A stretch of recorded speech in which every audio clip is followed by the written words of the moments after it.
देखिए हमारा 12वीं क्लास अनिवार्य हिंदी में संत कवि यानी संत वाणी चल रही है और संत वाणी में कबीरदास पाठ चल रहा था। कबीरदास पाठ में हमने 4 दोहे पढ़ चुके हैं, ठीक है। 5वां दोहे देखिए, 5वां दोहे क्या है। संगत कीजे साधु की कभी न निष्फल होय, लोहा पारस परसते सो भी कंचन होय। देखिए क्या कहा है, संगत कीजिए साधु की। कबीरदास जी कहते हैं कि हमें साधु की संगति करनी चाहिए, हमें साधु के जैसी संगति करनी चाहिए। अर्थात कबीरदास जी अपने संतजनों को साधु की संगति करने के लिए कहते हैं, अर्थात संतजनों की संगति के लिए कहते हैं कि यहाँ पर संत जनों की संगति कीजिए। कभी न निष्फल होए, अर्थात संत जनों की संगति कभी निष्फल नहीं होती है, अर्थात साधु की संगति कभी निष्फल नहीं होती है। उदाहरण दिया है, देखिए जैसे पारस परसते, पारस लोहा, देखिए लोहा पारस परसते, लोहा मन होता है लोहा चाहे कैसा भी हो, पारस नामक पत्थर होता है, परस मन होता है स्पर्श करना, अर्थात लोहा चाहे कैसा भी हो, अर्थात उसके पारस नामक पत्थर स्पर्श करने से वह जो लोहा है वो पारस पत्थर के स्पर्श करने से वो सोना बन जाता है। क्या बन जाता है? सोना।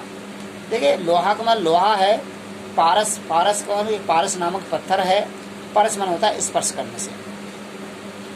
ते सो भी कंचन होए, कंचन मन होता है सोना। यहाँ पे कहा है लोहा चाहे कैसा भी हो, जब वो पारस नामक पत्थर के पास में स्पर्श होता है तो वही लोहा सोना, खरा सोना, कैसा है? खरा सोना बनकर उभरता है, अगर वो सोना बन जाता है। इसलिए हमें साधु की संगति करने से हमारा जो कर्म है वो अच्छे बन जाते हैं और हम लोग भी अच्छे बन जाते हैं, क्योंकि उनकी संगति करने से संगति का अच्छा प्रभाव पड़ा है, ठीक है। कि जैसे संगति में बैठते हैं वैसे ही फल प्राप्त करते हैं।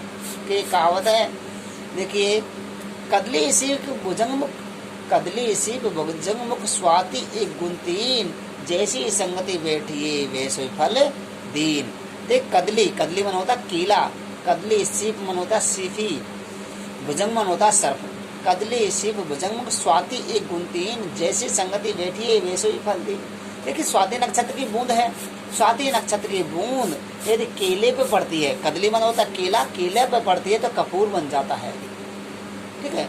वही स्वाति नक्षत्र की बूंद सीप में पड़ती है, वही स्वाति नक्षत्र की बूंद यदि सीप में पड़ती है तो वो मोती बन जाती है, और वही स्वाति नक्षत्र की बूंद यदि सर्प के मुंह में पड़ती है तो वही स्वाति नक्षत्र की जो बूंद है वो जहर बन जाती है। अर्थात यहाँ पे संगति का प्रभाव देखने को मिला है, संगति का असर देखने को मिला है कि हम जैसी संगति में बैठते हैं वैसे ही फल प्राप्त करते हैं।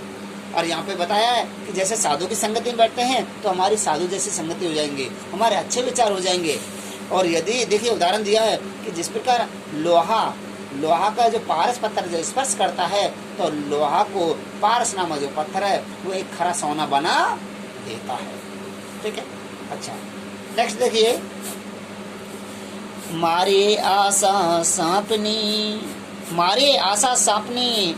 जिन डसिया संसार। क्या कहा है? कबीरदास जी कहते हैं मारिया आशा सापनी जिन डसिया संसार, ताकि औसत तोष है ते गुरु मंत्र विचार।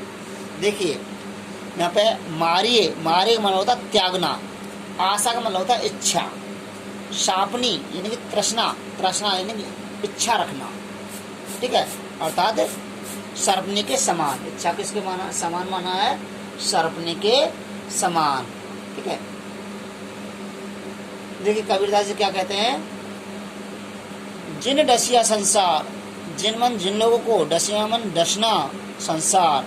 अर्थात देखिए जो मनुष्य अपनी इच्छाओं को नहीं त्यागते हैं, जो मनुष्य अपनी इच्छा को नहीं त्यागते हैं, ठीक है, जो मनुष्य अपनी इच्छा को नहीं त्यागते हैं अर्थात वो लोगों को सर्पनी के समान डस जाती है। इसके समान वह लोगों को अर्थात मनुष्य को सर्पनी के समान डस जाती है। ठीक है, दोबारा देखिए, मार्या आशा सांपनी जिन डसिया संसार, कि जो लोग अपनी इच्छाओं को, अपनी तृष्णाओं को नहीं त्यागते हैं तो वो सर्पनी के मोह की तरफ चले जाते हैं, अर्थात वो सर्पनी के रूप में डस जाते हैं। मारे आशा सांपनी जिन डसिया संसार, कि हमें अपनी इच्छाओं को त्याग देना चाहिए, हम अपनी तृष्णाओं को त्याग देना चाहिए।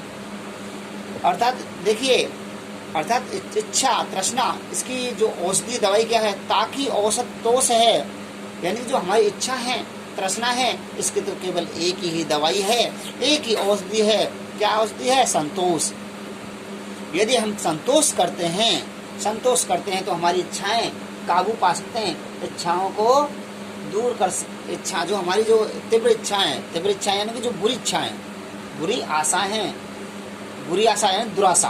क्या है? दुराशा को त्यागने का बस एक ही उपाय है। क्या है? संतोष। अर्थात संतोष से ही इस दुराशा नामक बीमारी को दूर किया जा सकता है। देखिए, ये गुरु मंत्र विचार, अर्थात इस श्रेष्ठ मंत्र का विचार करके दुराशा को समाप्त किया जा सकता है। अर्थात इस श्रेष्ठ मंत्र का विचार करके दुराशा मतलब बुरी आशा को त्यागा जा सकता है। कौन सा मंत्र? अर्थात संतोष नामक मंत्र। एक बार पढ़े देखिए, मारे आशा सांपने जिन डसिया संसार, ताकि औषध तोष है ये गुरु मंत्र विचार। क्या कहते हैं? कबीरदास जी कहते हैं कि मनुष्य को दुराशा को त्याग कर अपने जीवन में अहम लक्ष्य प्राप्त कर लेना चाहिए। कि मनुष्य को दुराशा यानी बुरी आशा को त्याग कर अपने जीवन में अहम लक्ष्य कर लेना चाहिए। अर्थात जो दुराशा यानी तृष्णा जो हमारी बुरी आशा है, तृष्णा हमारी इच्छाएं, जो हमारी बुरी इच्छाएं, उनको हमें त्याग देना चाहिए। क्यों? यही त्यागेंगे नहीं तो वो किसके समान कार्य करेगी? वो सर्पनी के समान कार्य करेगी और हमें डस लेगी। क्या करेगी? डस लेगी। ताकि औसत तोष है, अर्थात बुरी आशा, दुराशा की एक ही दवाई है, एक ही औषधि है। क्या है? संतोष। उस संतोष से ही इस आशा पर काबू पाया जा सकता है। और ये क्या है? ये श्रेष्ठ मंत्र पर विचार करके ही इस दुराशा को त्यागा जा सकता है। नेक्स्ट और देखिए, कागा काको धन हरे, कोयल काको देत, मीठा वचन सुनाए जग अपनों कर ले। देखिए, यहाँ पर कबीरदास जी कहते हैं कागा काको धन हरे, कि कौवा किसी का धन को नहीं हरता, कौवा किसी के धन को नहीं हरता। कोयल काको देत, और कोयल है वो किसी को कुछ नहीं दे पाती। कहने के बाद में देखिए, यहाँ पे कौवा किसी को हानि नहीं पहुँचाता, और कोयल किसी को लाभ नहीं पहुँचाता। जब कौवा किसी को हानि नहीं पहुँचाता और कोयल किसी को लाभ नहीं पहुँचाती, अर्थात कोयल से लाभ नहीं होता, मीठा वचन सुनाए जग अपनों कर ले। केवल इतना ही है, कितना है कि कोयल तो अपने मीठी वाणी से लोगों के मन को हर लेती है और लोगों के मन को प्रसन्न करती है। जबकि कौवे की वाणी कैसी होती है? कड़वी होती है, वो कानों को कर्कश लगती है। ठीक है। और जबकि कोयल की वाणी लोगों के मन को हर लेती है। कागो काको धन हरे, कोयल काको देत। देखिए, काको मन होता किसका? ठीक है। हरे मन नहीं हरती, कोयल मन कोयल, काको मन वही किसको, देत मन नहीं देती। अर्थात कौवा किसी को हानि नहीं पहुंचा तो कोयल किसी को लाभ नहीं देती। मीठा वचन सुनाए जग अपनों कर लेते। केवल अंतर इतना है, कौवे की वाणी कड़वी होती है, वो हमारे कानों को कर्कश लगती है। कोयल की वाणी मधुर होती है, मीठी होती है, वह हमारे मन को हर लेती है, अर्थात वो संसार को अपना बना लेती है। ठीक है। तो ये कबीरदास के 3 दोहे यहाँ पर, 4 दोहे वहाँ, टोटल कबीरदास के 4 और 3 7 दोहे। ठीक है, यहाँ कबीरदास जो वाला चैप्टर है वो कंप्लीट हो गया है। नेक्स्ट पढ़ेंगे हम कल तुलसीदास के बारे में। Thank you student.